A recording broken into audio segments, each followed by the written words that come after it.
இன்னொரு பேக்ல நாய் கூட வந்து இழுத்து போட்டு திரும்ப நான் தான் வலிச்சாக்கு சாங்கணும். ஜரா வேறு நாட்டம் அடிக்க தொடங்கினா பொறுக்கேலா போகும். உள்ளவளுக்கும் சரியில்லை. எங்க வீச சொல்லுவா, ஒரு இடமும் இல்லை. குப்பலோரிக்காரன் வர வரைக்கும் ஒரு மூளைக்காக்கி வைங்கோ. என்னமா இல்லை, அங்க பொருள்ல வயல்ல வீசிடும். இப்ப ஆட்கள் சந்தி பாலத்தால் ஆத்திலே மூத்த வேகளை போடுறாங்க. அப்படி இல்லாட்டி சுப்பாவுக்கு போற சத்தம் இல்லாம பெற்று தாக்க ஓரத்துல வச்சுட்டு வாங்கும். தாரு நான போறேன். கேஸ் தாண்ட கடைக்கு முன்னுக்கே ஆட்கள் ஊத்த போடுறேன். என்னவா நீங்க சொல்றது? இப்படி பொது இடங்கள் எங்கட குப்பை பேக்கள் வீசுறது நல்லமா? எவ்வளவு பாவம் அது. வந்துட்டாரு பயம் பண்ண. ஏதோ நாங்க மட்டும் தான் பொது இடங்கள்ல குப்பை வீசுற மாதிரி. எல்லாரும் தானே வீசுறேன். எல்லாரும் வீசுறேன்னு சொல்லி நாங்களும் வீசியலுமா? இது பெரிய பாவண்டி ஒருத்தருக்கும் விளங்கு இல்லை. எல்லாரும் நினைச்சு கொண்டிருக்கிற டைமுக்கு தொழுது ரமலான்ல நோவு பிடிச்சா சரி, கும்ரவுண்டுக்கு பேத்து வந்தா சொர்க்கத்துக்கு போயலுமெண்டு பேத்துடுவாங்க. அவ்வளோ லேசு அங்க போயலுமெண்டா தாரி செய்யலாம். நோம்பு பிடிச்சி சொர்க்கத்துக்கு போயலவா? என்ன இப்படித்தான் எல்லாரும் நினைச்சு கொண்டிருக்கிற. தொழுறது, நோம்பு பிடிக்கிறது, திக்கிற செலவாத்தெல்லாம் படைச்ச நாயனுக்கு செய்கிற அமலுவல். அதுக்கு கூழ்லான்ற மனுஷன் அடுத்த மனுஷருக்கு, ஊருக்கு, மிருகங்களுக்கு, நாங்கள் வாழ் சுற்றுச்சூழலுக்கு செய்ய வேண்டிய கடமை நிறைய ஈக்கிற. அதில் ஹுக்கூல் இபாதா என்ற அல்லாவுக்கு செய்ய அமலுவல்ல குறைபாடுகள் இருந்தால் சில நேரம் எல்லாம் மன்னிப்பான். ஆனால் மற்ற மனுஷருக்கு இந்த உலகத்தில் செய்யணுமான கடமைல குறை வச்சா எல்லாம் மன்னிக்கல. அப்ப நீங்க சொல்ற மாதிரிக்கு நாங்க எவ்வளவு தொழுதாலும் வேலில்லை. பொது இடங்கள் ஊத்த வீசினா நரகமேனா இல்லாம எங்களுக்கு எங்கட வீட்டு குப்பையிலே 2 நாளைக்கு லொரிக்காரவன் காட்டி வச்சுக்கொள்ளா. அது ஜராவ அதப்படி பப்ளிக்ல மக்கள் பொறுத்து கொள்வாங்க. அதால டெங்கு பரவி தாரிசரி மௌத்தா போனா அதுக்கு நாங்களும் காரணம் தானே. கண்டே இரும்புற ஊர்ல டெங்கு நோயால 2 புள்ளைகள் ஷஹீதான. அது மாதிரி எங்கட வீட்டுக்குள்ளே நடந்தா தான் விளங்கும். இன்றைக்கு நீங்க பாருங்க, எங்கட மனுஷருக்கு சூழல் மாசடையதை பத்தி அக்கறையே இல்லை. மரம் மட்ட நாற்று இல்லை, ஈக்கிற மரங்களையும் வெட்டி போடுறேன். வீட்டு முன்னுக்கு ஈக்கிற உம்மம்மா மாறும் நாட்டின ஒரே ஒரு மாங்க மரத்தையும் வெட்டி போடுறேன். கேட்டா செல்ற உடுப்பு காயறதுக்கு வெயில் இல்லை. இல்லாட்டி செல்லுற இலைகள் புழுந்து வாசல்ல பூட்டி சாகும். முந்தி எங்கட பொம்புளைகள் பூமரங்கள், மரக்கறிகள், எல்லா ஜாதி பல வஸ்துக்களையும் நாட்டுறேன். இப்போ ஈக்கிற குட்டிகளும் பொம்புளைகளும் வாட்ஸ்அப்ல வார அப்டேட்களை பாக்குறதுக்கே 24 மணி நேரம் போகலாம். இங்க வாங்க செல்ல, எல்லாத்துக்கும் பொம்பளை வந்து கேசவானம். ஆம்பளை எல்லாத்தையும் செஞ்சு திரிச்சிக்கிற மாதிரி. எந்த கூத்து பார்த்தாலும் ரோட்லயே மூளை முடுக்கலையும் கைவார அடிக்கிறதே தானே வேலை. நாங்க மட்டுமா போன்ல, நீங்கள் தானே இந்த நேரம் போன்ல நோங்கி கொண்டு. என்ன ஆசைனாலும் இன்றைக்கு படிச்சு நல்ல ரிசல்ட் எடுக்கிறது அந்த பொம்பளை குட்டிகள் தானே. அதுகள் தானே கேம்பஸுக்கும் அங்கேயும் இங்கேயும் பேத்து நல்லா படிக்கிற. பொம்பளை பிள்ளைகளோட ரிசல்ட் மட்டும் இல்லாட்டி முஸ்லீம் சமூகத்துக்கு வெக்க கேடு தெரியுமா? சரி மன்னிச்சுக்கோங்கோ. இந்த சூழல் மாசடைகிற விஷயத்துக்கு நாங்க எல்லாருமே குற்றவாளிகள் தான். சரி, நீங்க சொல்லிக்கொண்டு இந்த சொல்லுங்களே. யுத்த காலத்திலேயும் பச்சை மரங்களை வெட்ட வானம் என்று நியாயமாக சொல்லியிருக்கிறேன். ஒத்தன் ஒரு மரத்தை நாட்டி அதிலிருந்து ஒரு பழத்தை ஒரு பறவையோ மனுஷனோ ஏன் ஒரு திருடனோ திண்டாலும் தின்னுற காலமெல்லாம் நாட்டினவனுக்கு நன்மை கபருக்கு வந்து கொண்டே இருக்கிறான். உலகம் அழிஞ்சு கொண்டு வாரத நீ கண்டாலும் கையில் ஈச்ச மரம் கண்டொண்டு இருந்தா நாட்டிட்டு மூத்தான்னு நான் எங்க நியாயமாக சொல்லியிருக்கிறேன். எங்க நியாயமாக செல்லாத வந்து இருக்கிறா சுமையா. நானெண்டா கொஞ்சம் மரங்களை நாட்டி கொள்றேன். ரோட்ல மனுஷருக்கு தீங்கு விளைவிக்கிற பொருட்களை அங்கலாக்கி போட்டது ஈமாண்ட தாழ்ந்த கிளையா. இந்த ஹதீஸ் ஒருத்தரும் சரியா விளங்கல்லவா? ரோட்ல மனுஷருக்கு தீங்கு விளைக்கிற பொருட்களை கண்டா அதை எடுத்து போடாட்டி ஈமாண்ட தாழ்ந்த கிளையும் எங்கள்கிட்ட இல்லை என்று தானே அர்த்தம். அப்ப வீட்டு குப்பையெல்லாம் ரோட்ல ஆத்துல வீசிட்டு வரவங்களோட கதை என்ன? அது முஸ்லிமே இல்லை, அதான் அர்த்தம். உண்மையிலே வரப்பத்தல கேஸ் உண்டு. இன்றைக்கு எல்லா சைட்டாலையும் இந்த உலகம் நாசமாய் வருவது. அதுதான் பாருங்கோ, எந்த நாளும் அழிவு. மழை பெய்ய தொடங்கினா வருஷ கணக்குல விடாம மழை, வெயில் அடிக்க தொடங்கினா வருஷ கணக்குல கோடை, திடீரென்று ஒரு மண் சரிவு, அது இது என்று எவ்வளோ அழிவுகள் பாருங்க. மீத்தோட்டு முள்ளையில குப்பை மலை சரிஞ்சு பல குடும்பங்கள் அழிஞ்ச. அந்த குப்பை மலையில எங்கட ஊர்த்தேம் இருக்குமே. நாளைக்கு மறுமேல் அந்த அழிஞ்ச அப்பாவி ஏழை மக்கள் எங்களுக்கு எதிராக அல்லாட்ட முறையிட்டங்கிற கதை அல்லாட காவல். ரோட்ல மட்டுமாவா? இப்ப மிச்சம் பேர் சத்தம் இல்லாம ஆத்துலதான் ஊத்தவல ஆடு மாடு கொடிகள் எச்சங்கள் எல்லாம் வீசிடும். முந்தி இங்கங்க தண்ணி எங்கட ஆட்கள் குடிக்கல.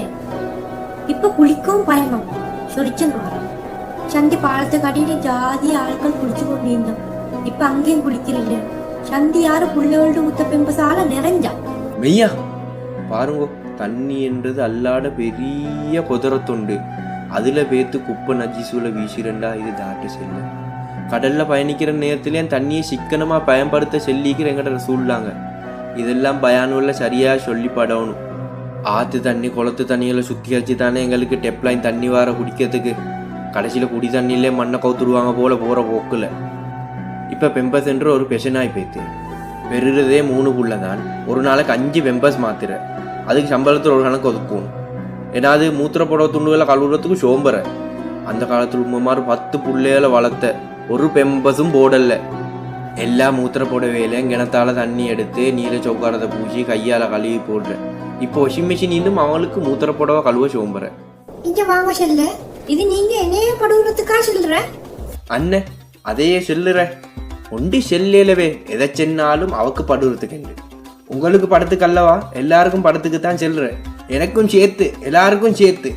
மெய்தான் மெய்தான், நீங்க சொல்றதெல்லாம் பெஸ்ட்டுக்கு நாங்க எங்கட புத்தங்களை ஒப்புக்கொள்ளணும். உறவுதான் மற்றவங்களுக்கு விரல் நீட்டணும். இப்போ இந்த சூழல் மாசடைகிற பிரச்சனை உலகளாவிய பிரச்சனைவா. இப்போ இன்டர்நேஷ்னல் லெவலில் இதை பற்றி பெரிய பெரிய கூட்டங்கள் ப்ரோக்ராம்கள் நடக்குது. எக்கோ ஃப்ரெண்ட்லி, சூழலின் நண்பன், பச்சை வில உற்பத்தி என்று பெரிய பெரிய சிலபஸ் எல்லாம் வந்திக்கிற. இன்றைக்கு பிளாஸ்டிக் ஷாப்பிங் பேக் யூஸ் பண்ணுறது கணக்கும் இல்லை. கடைக்கு போய்த்து 2 டொஃபியை வாங்கி கொண்டு அதை போட சின்ன க்ளோசரி பேக்கு கேட்குற. அந்த மனுஷனுக்கு டொஃபியில் கிடைக்கிற 2 ஷாம் நயமும் அந்த பேக்கோடே போய்த்து. முந்தி ஒமல்லெண்டி பன் பேக் ஒண்டி இந்த எல்லா அவுட்லேயும் இந்த கடைக்கு போக்கள் அதைத்தான் யூஸ் பண்ணுறேன். இப்போ அந்த பன் பேக்கை மியூசியத்தில் போய்த்து தேடினாலும் காணலாம். எடுக்கிற ஷாப்பிங் பேக்கே ஒரு டிப் தான் பாவிக்கிறேன். அதை ரீயூஸ் பண்ணேலும் தானே. நானுண்டா வேலைக்கு போல லஞ்ச் பாக்ஸில் போட்டு கொண்டு போகிற நோ லிமிட் பேக்கை 1 வருஷமாக பாவிக்கிறேன். நீங்க இல்ல, நான் தான் அதை பத்திரப்பட்டி போட்டு வரேன். எல்லாம் அவரு. ஓ, நான் இல்லேண்டல்ல. நான் அந்த பேக்கை வேலை செய்கிற இடத்துல வீசிட்டு வந்தால் நீங்கள் எப்படி பத்திரப்படுத்துகிறேன்? கடல், ஆறு, குளம், போக்கு எல்லாத்துலேயும் பிளாஸ்டிக் தண்ணி போத்தல். கடலில் எத்தனையோ அருமையான முருகசாதைகள் அழிஞ்சு போகுதான் நாங்கள் செய்கிற நாசமாக போன வேலைகளால். தன்னாவை கூடி எல்லாத்தையும் அனுபவித்து முடிக்க போகிற மரம் மட்டகளோடு ஒரு இறக்கமும் இல்லை. டெங்கு அது இதுன்னு 1008 புதிய டெங்கு நோய். இப்படி எல்லாத்தையும் நாங்களே பாவிச்சு அழித்து கடைசியில் நோய் நொம்பலம் நிறைஞ்ச உலகம் ஒன்று நாங்கள் எங்கட வார ஜெனரேஷனுக்கு கொடுத்தா அவங்க எங்கட கபரை வந்து யாசினோத மாட்டது, பதுவை செஞ்சு தள்ளுவது. அல்லா மெய்தாம்பா. அது சரி, நாங்க மட்டும் பப்ளிக்ல குப்பை வீசாமேந்து வேறு இல்லை. எல்லாரும் அப்படி மாறினா தான் பப்ளிக் இடங்கள் எல்லாம் குப்பை இல்லாம போகும். அதான்பா, அதுக்கு பெரிய அளவு மக்கள் மத்தியில விழிப்புணர்வு ஏற்படுத்தணும். வருஷம் பெரிய அளவுக்கு சிரமம் செஞ்சு மக்களை பழக்கணும்.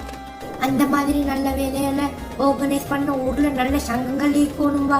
நாங்களும் எந்த நாளும் இந்த சூழல் மாசடைவு மரம் நாட்டுறதை பத்தி பேசி அடுத்தவங்களோட குறையத்தான் சொல்லி முதல்ல நாங்க வேலைக்கு இறங்குவோமே. நான் எப்போ ரெடி தான். நீங்க தான் பேசி இருக்கிறதையோடைய கொஞ்சம் சரி சும்பர் இல்லை. வாங்கல இந்த சனி ஞாயிறு பிள்ளைகளையும் சேர்த்து கொண்டு பெஸ்ட்டுக்கு எங்கட ஊட்டுவலி நல்லதும் சிரமதானம் செய்யும். நல்ல ஐடியா. முன்னுக்கு நோம்பும் வருது தானே. நோம்பு நல்ல சிரமம் உண்டோட வர வைக்கிற மாதிரியும் வைக்கும். ரமலான வர வைக்கிறது ஊடுவாசல் கழுவுற வளமை ஒன்றும் இருந்தே. இப்போ அதுவும் கொஞ்சம் கொஞ்சமாக இல்லாமல் போகுது. நாங்கள் வார சனிக்கிழமை இன்ஷால்லா ஊடு வாசலை கொல்லப்புறம் மூட்டு முன்னுக்க ரோட் கான் எல்லாத்தையும் நல்லா வெளிசாக்கி டொப்பாக சிரமதானம் ஒன்று செஞ்சு நல்ல மரங்களும் நாட்டும். அடுத்து டாக்களையும் சேர்த்து கொள்வோம். நான் நல்ல பழக்கண்டு மரக்கறி மரம் பூ மரங்கள் கொஞ்சம் வாங்கி வாரேன். நாட்டி மெயின்டைன் பண்ணுவோம். ஞாயிற்றுக்கிழமைக்கு ஊடு வாசலையும் கழுவோம். கட்டாயம் 3 வருஷத்துல 5 தென்னை மரங்களையும் வாங்கிக்குவோம். தேங்கட விலை தெரியும் தானே. அதோடு வீட்டுக்கு வெளியும் நல்ல பூ மரம் கொஞ்சமும் எண்ணல் மரம் கொஞ்சமும் நாட்டிக்கொள்ளணும். ரோட்டுக்கு காப்பட் போட்டதிலிருந்து சரியான புழுக்கம். எண்ணல் மரங்களை பொறுமதி இப்பதான் விளங்குறேன். ஏராவூர்ல எல்லா குடும்பங்களும் அவங்க வீட்டு முன்னுக்கு மரம் நாட்டுற வேலை திட்டம் ஒன்று தொடங்கி நல்ல சக்சஸ் ஆகும். ஓ நானும் ஃபேஸ்புக்கில் பார்த்தேன். சரி, நீங்க போய்த்து நல்ல விளக்குமாறு பில் பிரேக் புல்லுவாரி ஒன்று வாங்குவோம். வார சனி ஞாயிறு எல்லாரும் வேலை கிறங்குவோம் இன்ஷா அல்லாஹ். நான் அப்போ கடைக்கு போய்த்து அதுவரை வாங்கி கொண்டு வாரேனே. رمضان جاء لنا فسر قلوبنا ببشائر الرحمات والغفران